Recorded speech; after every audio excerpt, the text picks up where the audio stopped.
All right, so it's February 9th, 2021. It's 1:35 p.m. and this is a Board of Review and Equalization. Just up front, I'll move we convene as a Board of Review and Equalization. Second. Any discussion? Just one thing to note, since I'm not there in person, can the county administrator please swear in Miss Miller or Commissioner Solifer? Yes, what do we? It's just the promise to tell the whole truth, right? Do you swear or affirm that well, you're the officer? Yeah. Okay. Would I also need to be, yes, it's, Just say do you swear or affirm that the statements that you are about to make are true? Do you affirm that all the statements you're about to make here today is true? yes, sir, yes. All right, thank you. All right, any further comment on that? All right, all those in favor of the motion, say aye. All right. Opposed? All right, we're at Board of Review and Equalization right now. How are you doing, Miss Miller? Hi, good afternoon. I'm fine, thank you. So I guess this is in regard to 1335 Gardner's Lane in Shepherdstown, West Virginia. Correct. Okay, and so initially I'm gonna swing this to the assessor's office for some background detail, and then you're more than able to present your case after that. Thank you, sir. Very well. And so with respect to the deputy assessor, ma'am, could you state your name for the record, please? My name is June Bowers, and I'm the senior tax appraiser for the assessor's office. Okay. And ma'am, what are your duties with regard to that position with relationship to this piece of property? Okay, I appraise property for tax purposes and also supervise the appraisers, the other appraisers in the office. Did you have the opportunity to perform that function for this property? Yes. And ma'am, before we get started, for the benefit of the commission and the appellant, what are you looking for when you make these appraisals for tax purposes? What is your standard? Okay. This is a mass appraisal system that is used throughout the state of West Virginia. What we do is we actually maintain value on a year-to-year basis by looking at sales within given areas throughout the county. Rural areas, which this particular property is in a rural area, then you've got your subdivisions, minor subdivisions, and so forth. So we're looking at like properties when we're comparing our sales to our appraised values. The state does require that we are within 10% of the sales, and that range is 90 to 110%.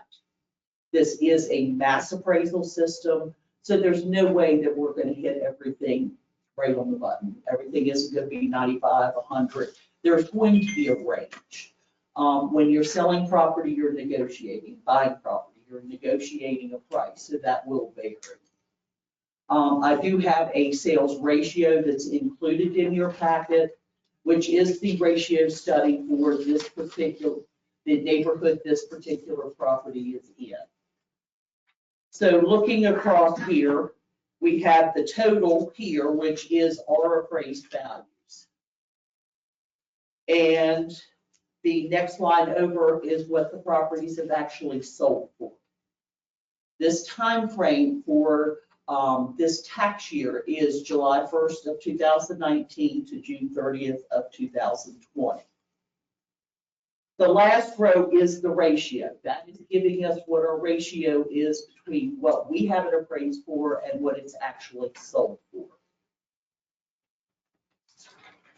If you go to the second page, I have highlighted two numbers at the bottom. Those are the two numbers that the state tax department looks at to basically grade us on a year-to-year basis to whether we're getting our values in line.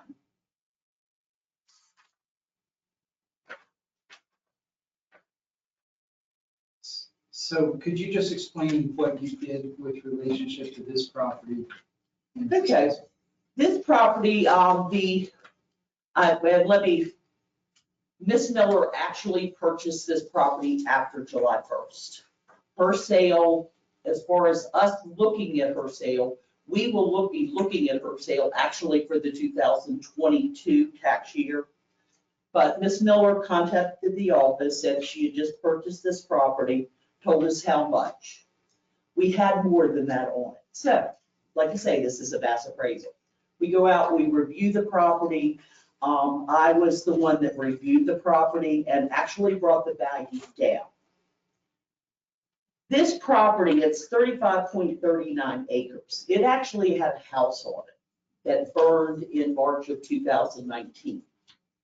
So you have utilities on the property. Most people, when something burns, you know, they get their insurance money, they go in, they rebuild. But that's not necessarily true. With this property, it was not. So with the property sitting there, growing up, nothing's being done with it, you know, nobody's living there. So we've actually come down with the land value because, like I said, just sitting idle at that time. You So- came down from what to what? I actually reduced the property. It was 479,002. I have reduced it down to 334,800. That is from the 2020 to the 2020. It was for how much? It was, for the 2020, it was 479,200. We have a current appraisal of 334,800. And when I'm talking figures, I'm actually talking appraised big figures and not assessed, just for everybody's information. So what did you do to arrive at this number? Basically, I've reduced the land grades on the property. Like I say, we are talking, you know, over 35 acres. I've reduced the grades on the land because, as I said, nobody's living there now. The house is gone. It's just sitting there, growing up and so forth. So in turn, we have reduced the grades, which has reduced the value of the property. And so was that reduction in response to the applicants? Yes, that was based on the request from the new owner. Okay, so describe to the board of review how you go about doing this, how you go about doing this. How do you arrive at that thin value? Okay, this particular property, as I said, is 35.39 acres. We have a 1 acre standard home site. Even though the house is gone, you still have the well, the septic, the utilities. All the utilities are in place.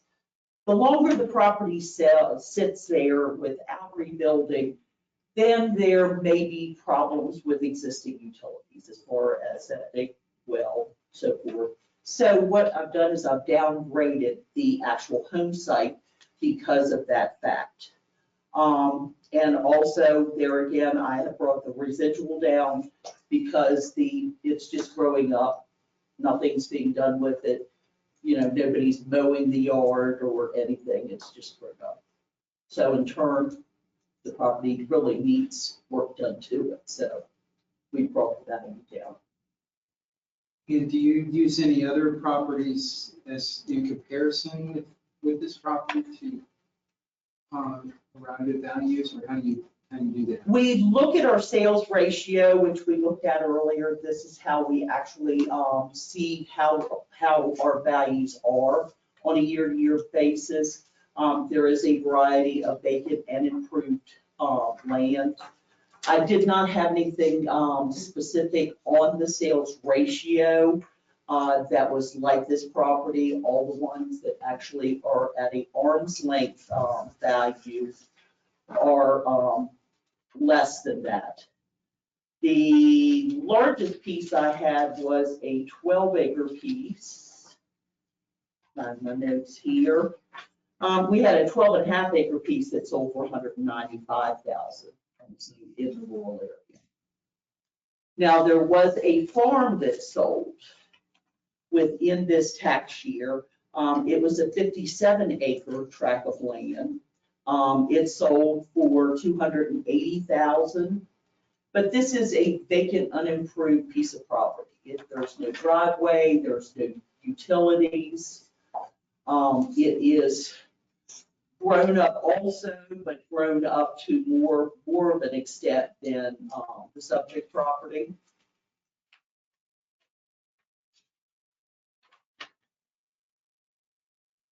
I mean, I've got pictures. Do you want me to pass the pictures around, Nathan?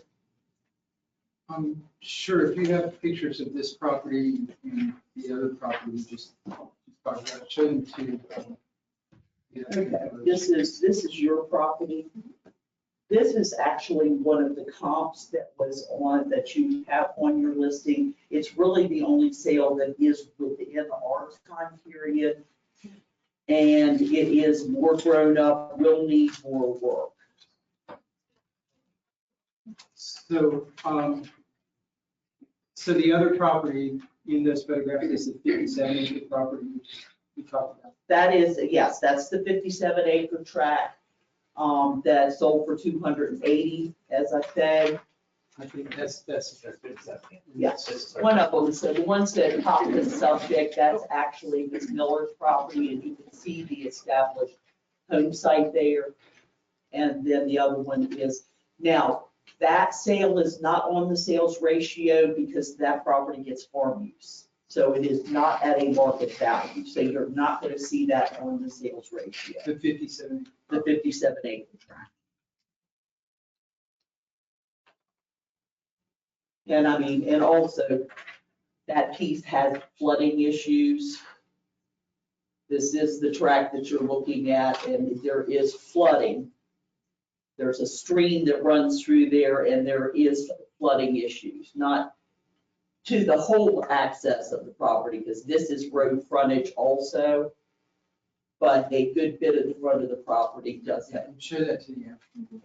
And so for purposes of the record, you're stating that the portion of the 57-acre property that has an odd shape to it is largely in floodplain. Yes, it's part of the property there in the front.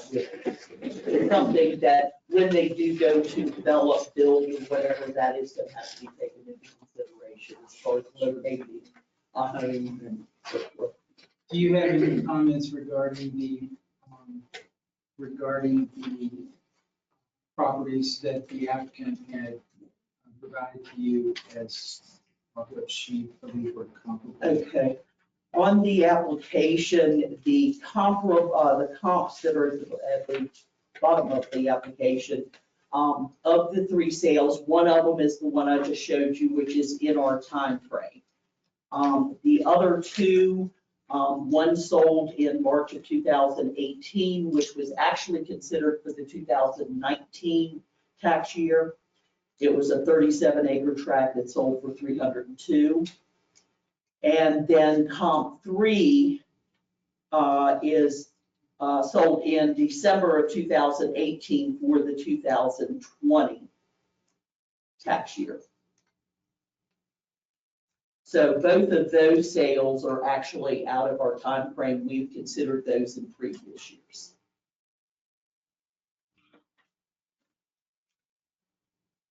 And do you have anything else that you want to share with the commission about how the? Nothing I can think of at this point.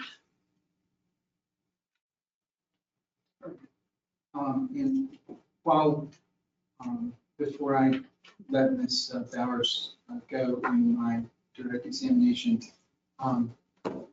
Ms. Carroll, the documents that she submitted to you, I would like to enter those into the record and also those two photographs. And these,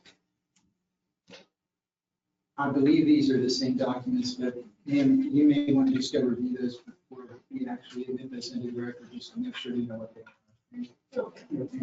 I can show you, it's the review document, 2021 review document, and then the sales ratio report for the taxation. Yes. Okay.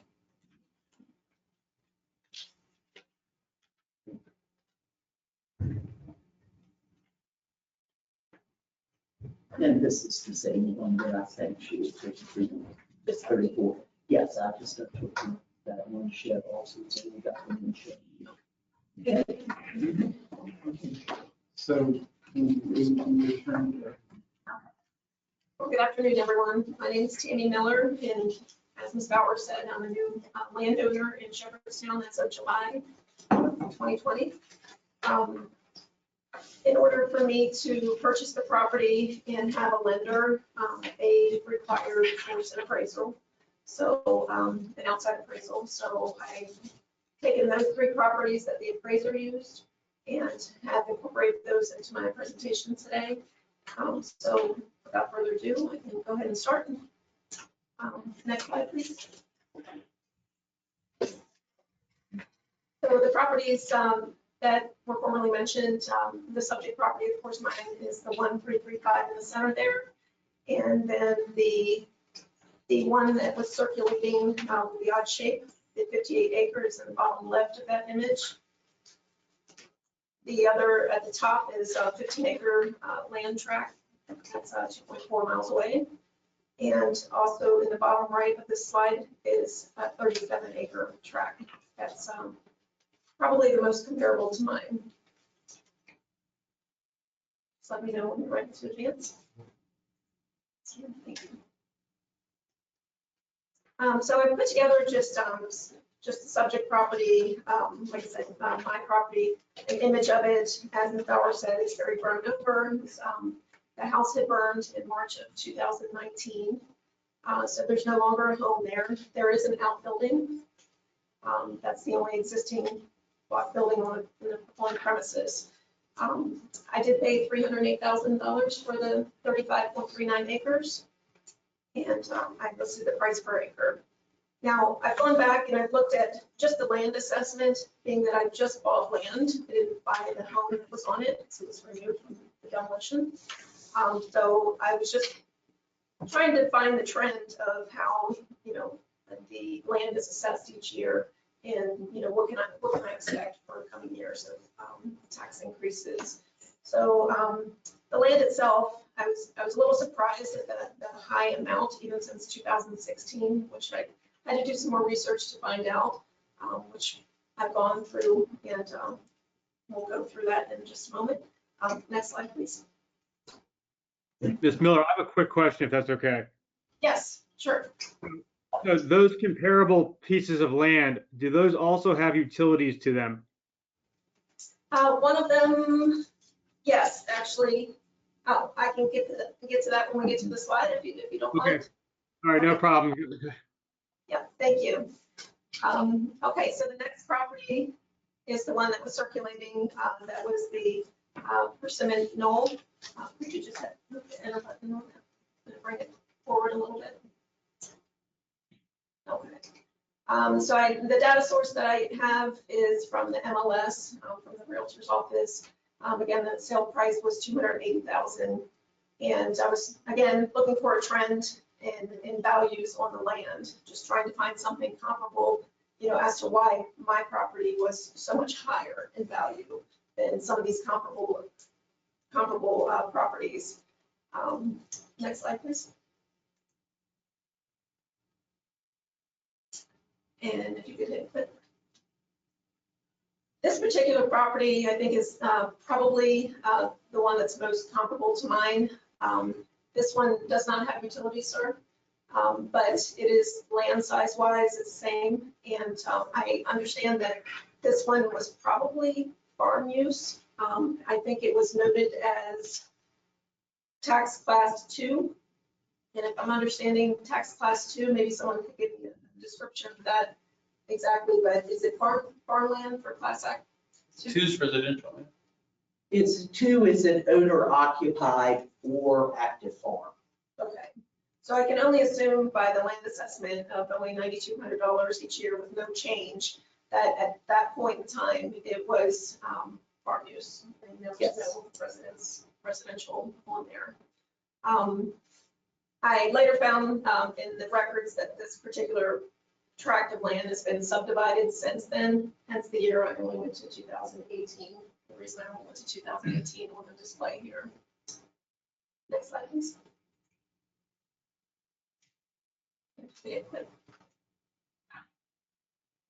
Again, this is another comparable property that the professional appraiser used to arrive at a price for my property when I purchased it.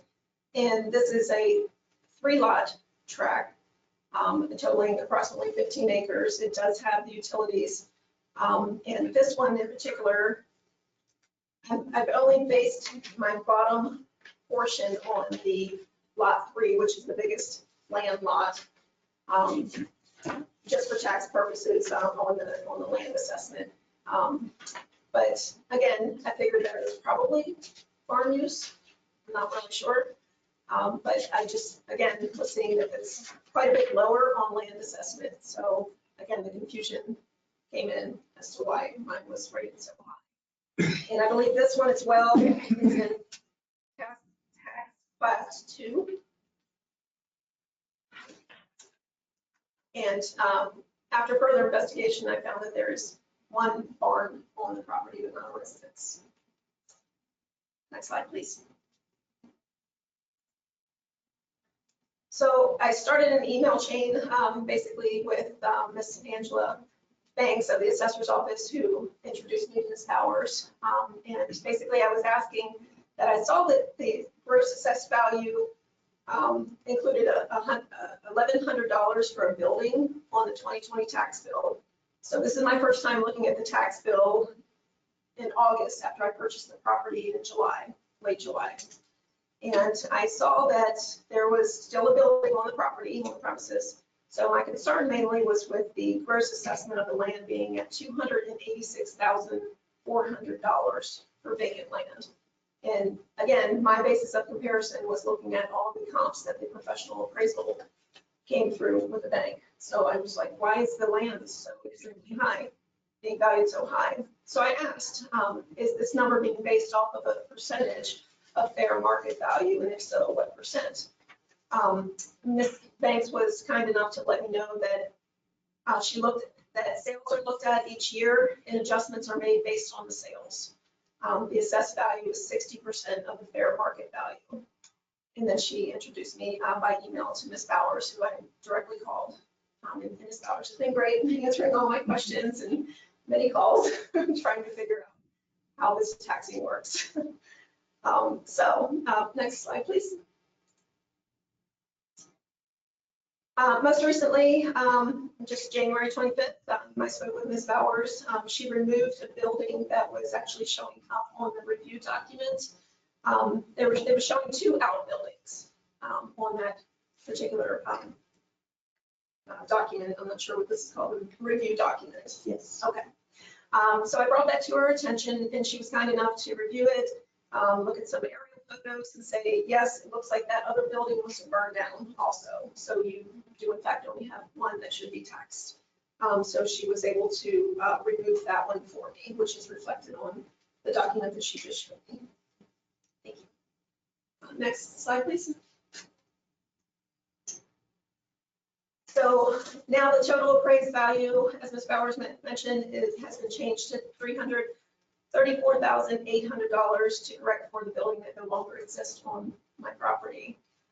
So I believe that I didn't have the most current document until today, but for this presentation, I did provide the older document that exists, that the 2 buildings were on there. So again, I took a look. Next slide, please.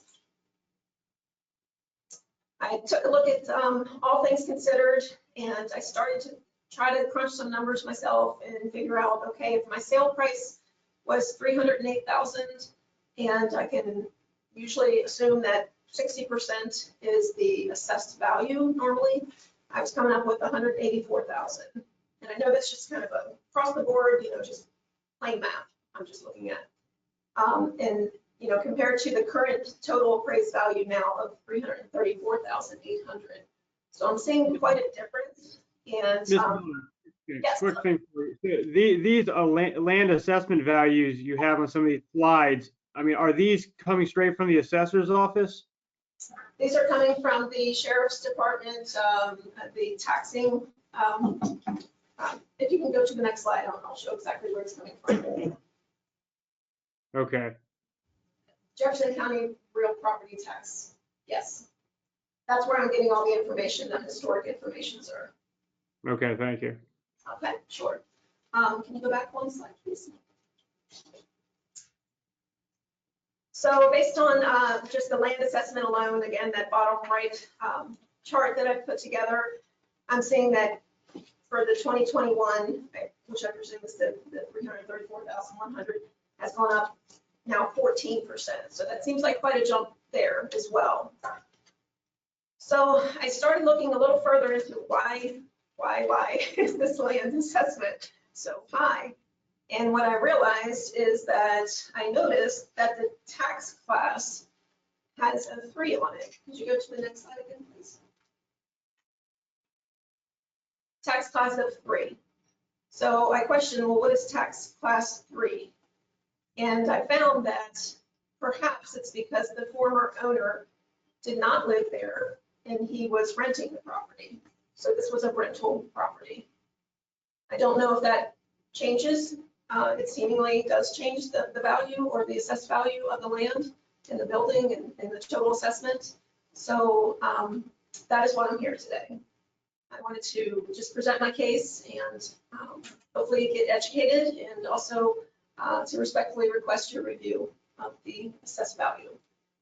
Thank you. I have another quick question. I'm having a lot of questions here, sorry. So just to the assessor's office.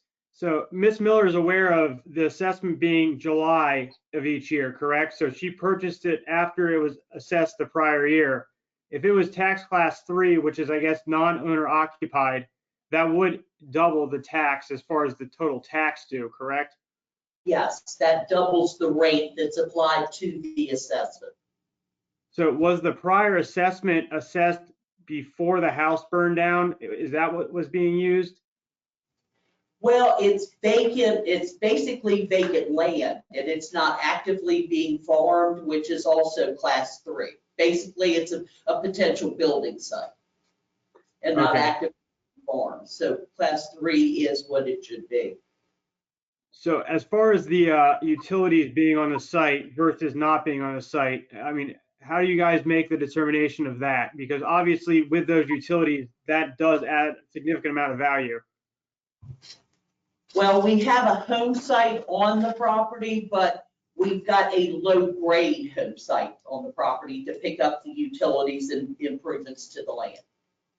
Okay. All right, that's all I have. Any other commissioners have questions for Ms. Miller or the assessors? I Mr. guess Tapp? your value was 334. 330 Sales price was 308. was 308, which puts us at 109% of the sale. Just want to make sure I was right. And Mr. Compton, I do have one thing to add. There are the utilities, as Ms. Bowers mentioned. However, they were all kind of disconnected, so they were all cut before the demolition of the property. I understand that was a preliminary step that they had to do before the building could be demoed off of the property, the burned house. So the utilities are not connected in any way, shape, or form, obviously, to anything right now. They've been capped off, that being the well and the sewer both, and the electric. Yeah, sir. Just, I have a background in the utility field. Just the fact that they're even reaching the property to reconnect it is not that much money. I mean, so it's still, it's going to add some value to that lot of land. Commissioner Tabb? Yes, I understand where the applicant is coming from, but with a little knowledge of the area, and I don't know each property personally, but I know land types.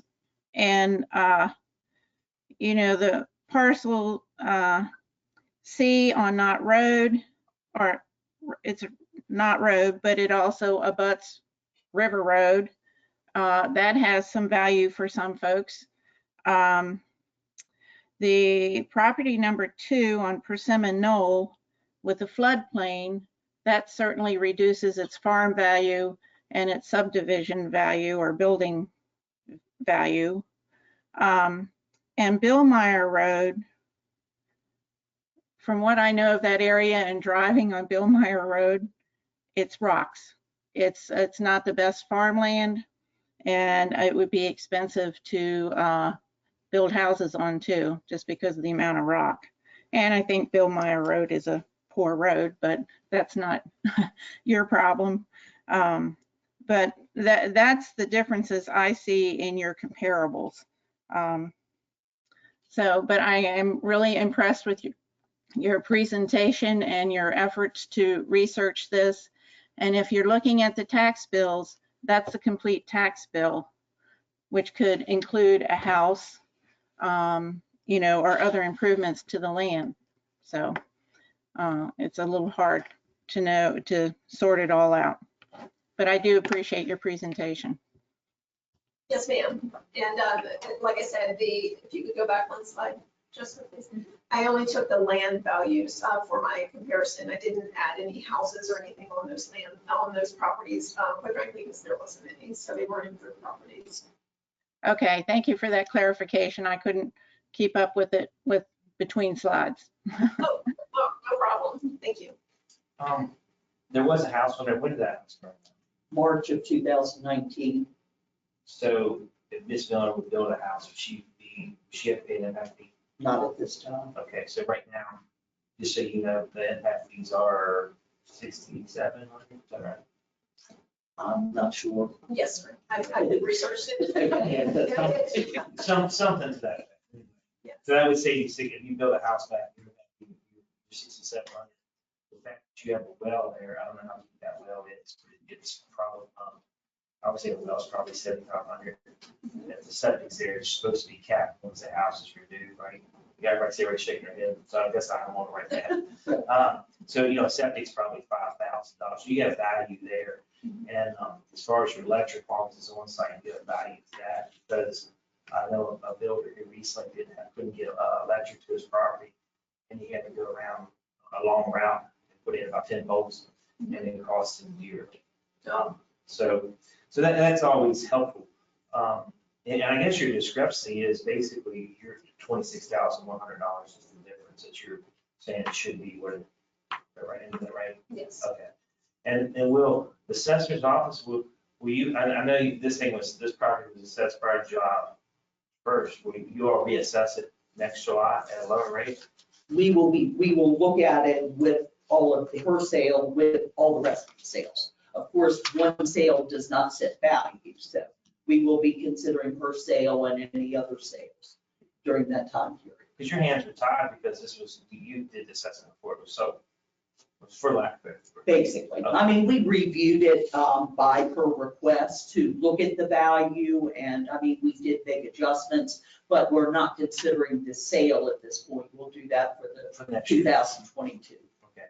And then, do you understand how you can get this into a farm assessed tax rate? Do you know how to do that? I'm sorry. Say that. You know how to get this in a farm rate if you wanted to? Farm it? Well, yeah, you can farm it. You can lease it. I've seen this bank here. Yeah. I know a lot of farmers in this room and on television. But typically, correct me if I'm wrong, the property has to be over 7 acres. Is that right? Let's see. It could be smaller, but then it has to be adjoining something else. You have to bring in receipts. But something this big wouldn't have any problem getting farm use as long as it makes $1,000. There you for go. products. So, I mean, this size track wouldn't have any problem getting farm use. So then you'd have the class 2 rate and the assessment would get reduced. you're not seeing the property and knowing how it lays, you could lease it to a farm. Actually, I'm already in the process. Okay, all right, there you go. We discussed. All right, that. well, good, okay, I'm glad y'all, okay, good deal. This is just me, I don't know if there's anything we can do right now, but we have to wait till July 1st of 2021. Is that right? Y'all agree? Because this assessment was done prior to you buying the property. I agree with these values, and I think there's I think they're close to in line, but also there's some value in your property with with the fact that you don't have to pay $6,700 for an impact fee, you have a well, septic, and you have electric on your property. And just so you know, my day job, when I'm not sitting behind this, I'm a commercial real estate broker. Okay. So I see this, do this, not so much on residential, but on commercial property. So, Okay. I mean, I think these ladies will probably take a good hard look at this in July and say, and they will adjust your rate in July to what you bought it for. I'm not knowing what words in their mouth, but I don't think there's anything we can do right now because you bought it after July 1st. So next year, we can bring the rate down on July 1st. What about with the fact that it was being a rental property before and it was being taxed as a rental property? Then what you'll do is, before September 1st, you will bring in a farm assessment form and give it to these ladies, and then the property will be assessed as agriculture, and the rate is way cheaper. I mean, for the tax year in question though, because the house burned in March of 2019. So it wasn't a rental property after that point, and I bought it July 27th of 2020. I don't have an answer to that. The county, the board of review cannot hear class. They can't change the class. And it was vacant land July 1st. It was not being farmed July 1st, so the class is correct. Yeah, so Commissioner Stollifer, and to that point, when I actually bought my house years ago, like right after July, like in August, like early August, and they were using it as a rental, and I ended up paying double the property tax for a full year, and then it reverted back to the normal rate. It's just, unfortunately, that's what happens. You're gonna have to pay it like that. Everybody else in the county that purchases after a certain date does the same thing, and it should revamp to the correct rate the next year. Because that point in time is when we determine the property tax. So because I'll agree with Commissioner Stollifer here. I think you presented a good case. I think the assessor's office has tried to work with you substantially, and they have reduced it to an extent. I don't know how much lower we can possibly go, though. Okay, well, like I said, I just wanted to present that because I did not know that it would be, the class would not be considered during this commission meeting. And just as a matter of the standard that the board looks to, I just wanted to point out that there's a presumption for purposes of this hearing that the assessor is correct. And to overturn that presumption, it has to be presented by clear and convincing evidence. You have to review that at a clear and convincing evidence standard. As you probably know, there are really three standards in the law. There's a preponderance of the evidence, which is like 51%. And then there's a clear and convincing evidence. And then there's beyond a reasonable doubt, which is a criminal standard. So clear and convincing evidence is the highest standard in civil law. And, it has to convince you. I can't really assign a percentage, but preponderance is like 51%, and beyond a reasonable doubt is something like 90 or 95%. So somewhere between, you have to be pretty firmly convinced that the assessor is wrong to. And back to your what Commissioner Compton said about the classes, when he bought his house, private real estate, I was mortgage back for 10 years.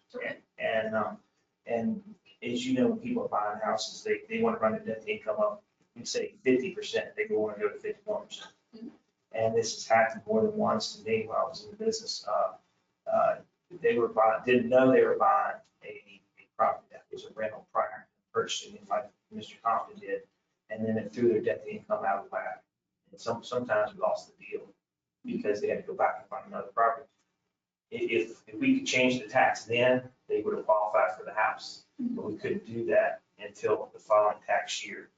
And that's just how it is. You can't change the tax until July of next year. And then in July 1st of 2021, there's good potential they'll probably go back in and use your sales price versus what they have assessed for. I'm glad to see y'all shaking your head, because I'm hoping I'm right. We will look at it. Yes, I mean, ma'am. it's, Yes, ma'am. there's no way that, as with this being a mass appraisal system, we can't hit Sure. everything on the money. Yep. But we will be between the 90 and the 110%. Yeah, and looking, even looking at the comps, I'm looking per acre, so, we're 81 to 9900 an acre, 81, 62, 99, 33, 100 an acre. So it's within a ballpark. It's within the Yes, range. yes, it's in range. I just had to be on the high range at 9%. Yeah. And I don't know with some of the other properties, how much utilities they have.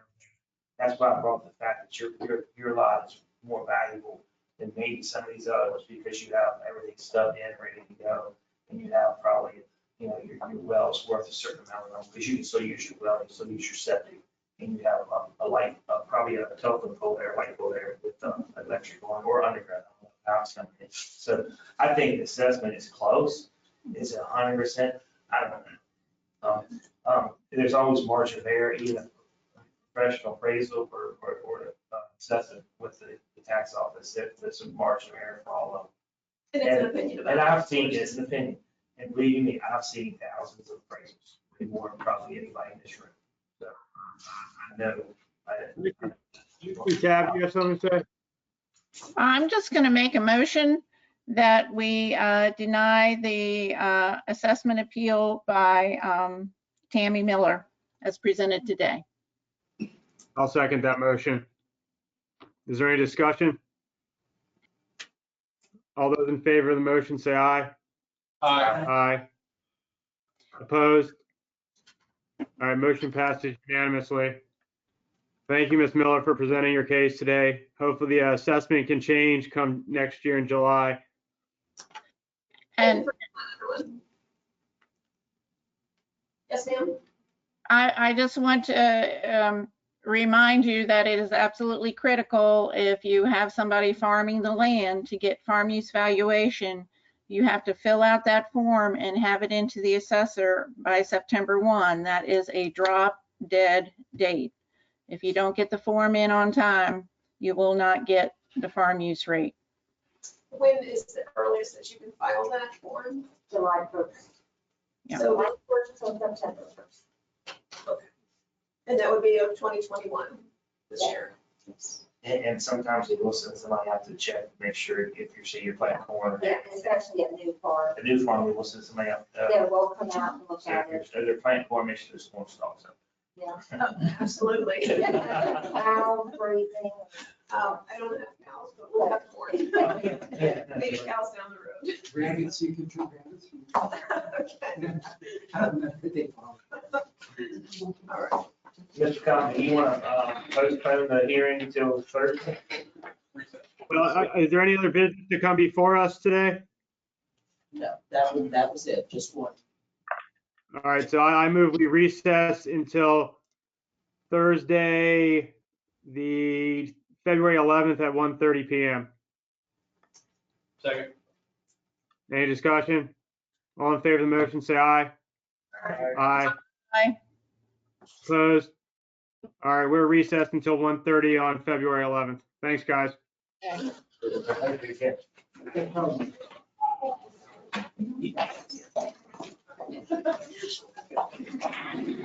Good night.